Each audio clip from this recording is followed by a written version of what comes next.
आप खुशनसीब हो, आपके साथ वालिदैन हैं। अरे माँ बाप हाथ उठाएं, तूफान टल जाते हैं, बलाएं टल जाती हैं, बड़े बड़े पहाड़ रास्ते से हट जाते हैं। कितनी मुश्किलें आपके साथ, कितनी परेशानियां। क्यों नहीं बैठते माँ बाप के कदमों में? क्यों नहीं कहते उनको हाथ उठाओ? पूछो उनसे जिनके माँ बाप चले गए। मुश्किल सर पे आती है, बंदे को याद आता है माँ होती तो दुआ करवाता, वालिद होता तो मैं उससे दुआ करवाता।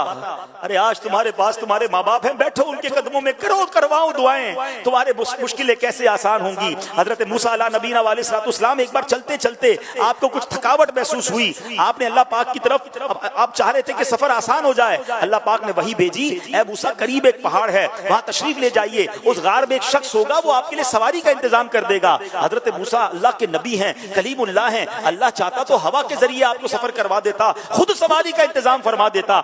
आपको एक बंदे के पास क्यों भेजा? आप गार में जाते हैं, उस शख्स के पास जाकर जैसे ही गए तो उस शख्स ने अभी आपको पहचानता भी नहीं था।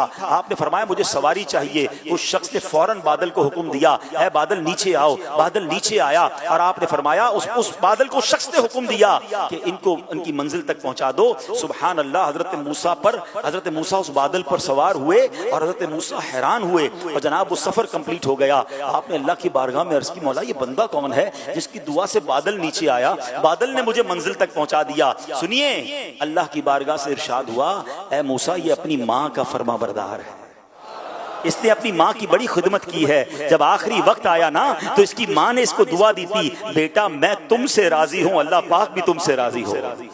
अल्लाह फरमाता है मूसा मैं इससे राजी हो गया हूँ।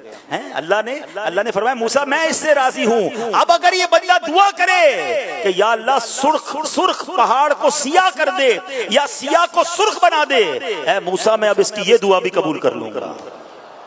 माँ राजी थी ना, रब भी राजी हो गया, और जब रब राजी हो गया फिर तुम्हारे काम सीधे हो जाने हैं।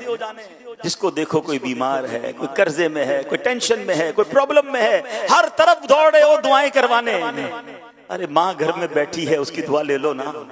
वालिद घर में है, जाओ ना उसके पास, पैर दबाइए उनकी खिदमत कीजिए, माफी पहले तो मांगिए उनसे। कितनी बुलंद आवाज में बातें की हैं, कितना झाड़ा है अपने माँ बाप को, कितना बुरा भला कहते हो। दोस्तों के लिए टाइम है, वालिद के लिए टाइम नहीं है। खुदा की कसम सवाब का अंबार है तुम्हारे घर में। हदीस पाक के अल्फाज हैं, जो बेटा जो औलाद अपने माँ बाप को मोहब्बत की निगाह से देखे, हदीस पाक का मजमून है, नबी पाक फरमाते हैं जो औलाद अपने माँ बाप को मोहब्बत की निगाह से देखे अल्लाह मकबूल हज का सवाब अता फरमाता है। अल्लाह अकबर। सहाबी रसूल ने पूछा व इन नज़रा कुल्ल यौमिन मिअत मर्रतिन, या रसूल अल्लाह कोई 100 बार दिन में देख ले। अरे माँ बाप तो घर में है ना, जितनी बार चाहे देखें। अल्लाह अकबर। नबी पाक ने क्या फरमाया, अल्लाह अकबर व अतयब, अल्लाह बहुत बड़ा और पाक है, यानी कोई 100 बार देखे अल्लाह 100 हज का सवाब अता फरमाता।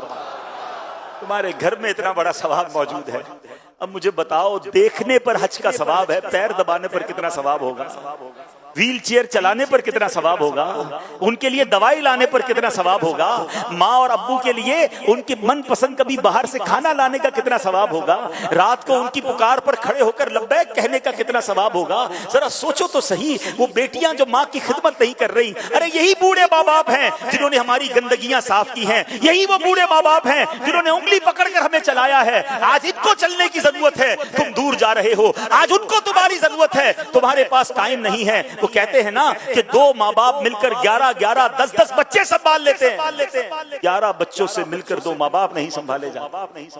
खुदा के वास्ते ये मत करो, ये तुम्हारे लिए बहुत बड़ी नेकी है।